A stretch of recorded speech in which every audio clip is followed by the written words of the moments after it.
After the end of Masters 3 Berlin, we are finally in the final stages of the Valorant Champions Tour. We only have two more big main events left, being the Last Chance qualifiers and Champions at the end of the year. So we're really starting to wrap up the season. 2021 so far has been absolutely fantastic, going from the COVID situation of Masters 1 into the first international LAN of Masters 2 to the absolute toss-up of Masters 3. It's looking like it's going to be a great final battle in Champions. But what's really going on with the Last Chance qualifiers and Champions, and how is this last part of the season going to work out? That is what I'm here to help you with today. Welcome back to another episode of Off the Dome. My name is Dominic, and today I'm going to give you a bit of an entree menu as to how the rest of the VCT season is going to pan out. Now, I've already talked at length as to how Masters 3 Berlin already worked. I did daily videos talking about the matches every day, and that really burned me out. I have so much leftover work that I had to stop making videos for a while. But I'm back, and I'm going to give you the final thoughts on the tournament. Now, while NA looked so strong going in and during the tournament too, it was Gambit that took it. And my personal thoughts on that are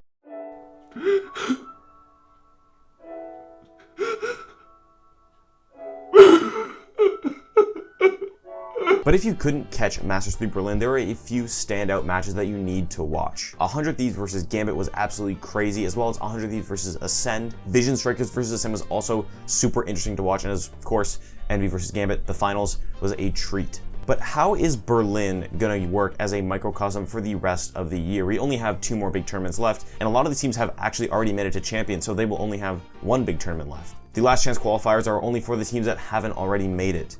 Here are the teams that have already made it. Maybe take a look at them.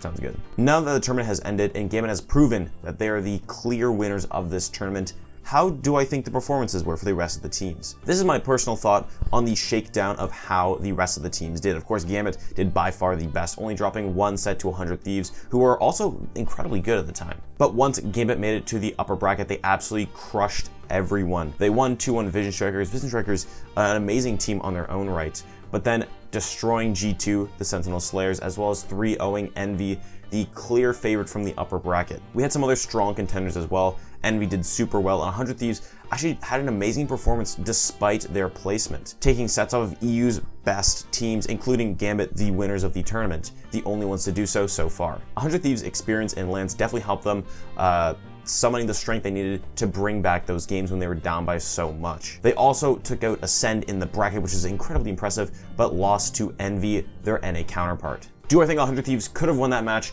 100%. Envy looked super strong, but 100 Thieves was really starting to struggle by the end. Now, that doesn't discredit Envy at all. Envy, an incredible team on their own. Ye proved that he is by far one of the best players in the world. Even in their match against Gambit, just look at this round. Team that looked like so good against like Sentinels. Yay, still looking good. Excuse me, Yay. Got his ult, but it is against. He goes right back out. No way. Yay, Yay, what can you do? The right click.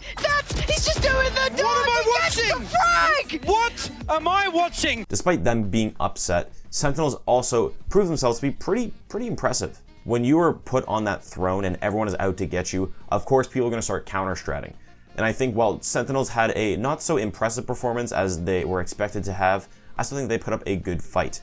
I think this will be Sentinels' time to prove themselves. If they're truly the best team in the world, they have the ability to adapt, but if everyone is trying to counter-adapt them, how will they do? I think going to Champions, this will be the final matchup if it's Sentinels or Gambit. The final team, which I'm super proud to put here, is Vision Strikers. Vision Strikers had an amazing performance, absolutely crushing the Death Pool. They 2-0 Paper Rex, who was the kind of easy match at first, but then 2-0 Ascend looking so incredibly strong, making that EU versus EU team kill to see who would get into bracket. For Vision Strikers to be knocked out in the first round seems like it'd be an unimpressive win, but take into account that they had to fight Gambit, the future winners of the tournament in round 1, in which they were the only team to take a map off them. Super impressive stuff. I'm so excited to see how Vision Strikers will do, as they were already auto-seeded into the tournament. They seemed so devastated after their loss. I'm so excited. G2 again had a tall task. They had to beat the Sentinels in order to make it, and they did. Beating the Sentinels 2-0 let them take that #1 seed from their pool. G2 really didn't seem like they could have done it beforehand, but it must have been a lot of time practicing and stratting to do so good up on them. But when they went into the bracket, they kind of struggled a little bit. Just got bodied by Gambit. 13-0 on Icebox. Dude, what the fuck? And as well, Ascend looked super strong going in. cNed proved, similar to Ye, that he could be this team leader and really lead the team. That's what a team leader is. The rest of the Ascend squad kind of relied on him a little too much. It was sort of a TSMism where they were relying too much on their main fragger, and the other few kind of fell to the wayside. They didn't do poorly, but again, I think if they really clean up their act, they can do super well going into Champions at the end of the year. Supermassive Blaze struggled a little bit, especially because they were in the death pool, so maybe they're misrepresented a bit, but they kind of got washed against the team that they had previously beaten Ascend. Crew by far being the best of the rest in terms of the other regions. We have North America, EU, and Korea, but LATAM's looking pretty good in dominating the other regions. They dumpstered the Brazilian #1 team, Vivo Key, even when Vivo Key looks so good. Vivo Key did impressively on their own right, but again, similar to this TSMism of Ascend, they're relying too much on Heat, and when Heat was getting shut out in that crew game, their team just crumbled. Now, when they played against some of the other teams, yes, they looked super strong, but I think they need to improve as a team if they want to keep moving up the ladder. Last few teams, Crazy Raccoons, Paper Rex, did a stand-up job, struggled a little bit at times, but overall, not too bad. Now, F4Q is a bit of an interesting situation, as they had an impressive couple games against Sentinels and G2, but in the end kind of got washed. I think F4Q going forward could be an incredibly impressive team. They have a totally unique style, with Bunny just jumping. His name is Bunny. Bunny is jumping everywhere. He's one of the fastest moving players in the world, and I think it's super impressive to watch him play, and I hope they make it into Champions. We have Zeta Division and Havon Liberty, who again kind of struggled in the tournament, similar to how Japan and Brazil did in the previous tournament. I think these are two of the weaker regions outside of their top teams. That was the rundown of the whole Berlin tournament. The final thing I want to touch on in terms of Berlin is this sort of NA versus EU battle. Now, we saw this in the finals, and we saw this as a main plot thread through a lot of matches. 100 Thieves versus Gambit was super interesting to watch, with 100 Thieves just edging it out over the future champions Gambit, as well as 100 Thieves taking out Ascend, the other top EU team. 100 Thieves really representing the boys proud, but EU struck back, taking a set off the Sentinels and the #1 slot. It felt like North America had the higher average, with their sort of mid-level teams beating that of the mid-level European teams, but their top European team, Gambit, just was so strong. It seemed like EU had superior aim, but NA had this sort of better game sense and better strategies when it came. And that's what really led to 100 Thieves win over Gambit, although Gambit had so many more first bloods than 100 Thieves did. I think what a lot of this boils down to is that a lot of the top North American CSGO talent moved over to Valorant right away, whereas a lot of the top EU talent stayed in CSGO, and a lot of the tier 2, tier 3 players moved over. Now, it's not saying that these guys aren't as good, but I'm saying that with the sheer numbers that Europe has, the players going in means that the more better players coming out. So eventually EU will take over NA in terms of talent, unless NA does something interesting. But for now, NA has this experience that EU just doesn't have. Now, the question on everyone's mind is who is going to win Champions? Because we have a lot of teams that looks like they could take it. Gambit has just won the most recent Masters event. They looked so strong, 3-0 final, just like Sentinels did. Now, Sentinels may have had not as strong of a tournament, but the Sentinels looked pretty good. They have been the most dominant team historically. The previous Masters absolutely dumpstering everyone, not dropping a single map the whole time. Can Sentinels come back? I think they can. They have VODs to review. They played against some of their contemporaries. I think they just have to start focusing in on who to practice on. Envy, again, also looked super strong, taking out the Sentinels, taking out 100 Thieves. They looked super convincing. Ye, as their new head fragger, has looked so impressive. I think if the rest of the team starts playing like they did in those matches against Sentinels and 100 Thieves, they could very well take it. Vision Strikers, again, looked super good. A lot of the players and commentators and analysts that were there at Berlin said that Vision Strikers could actually take it. While their aim is not as good as some of those European teams, their strategies are just so much more advanced than everyone else. It feels like on the maps that they don't know, they struggle a little bit, but on the maps that they know so well. They have defined executes with flashes and dashes, but in a way that they can then prioritize their aiming in an advantaged state.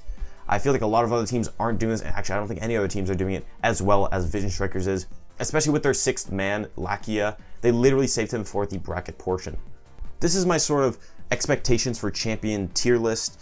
I've also included a version with some of the teams that could make it through the lower chance qualifiers, which I will actually make videos on the last chance qualifiers another time. Taking a look at this, again, like I said, Gambit, Sentinels, Vision Strikers, Envy have all looked super good. 100 Thieves is another team who I think can really do well. Now they've dropped Steel picking up Boy, so maybe that's going to be good. I'm not 100% sure. But any of these other teams can also improve over the time period that we have. There's still quite a bit of time to practice and refine your strategies before Champions, as Champions is that sort of the final piece of the puzzle. We have a couple months for them to sit around and practice and train. And that is where I have to leave you.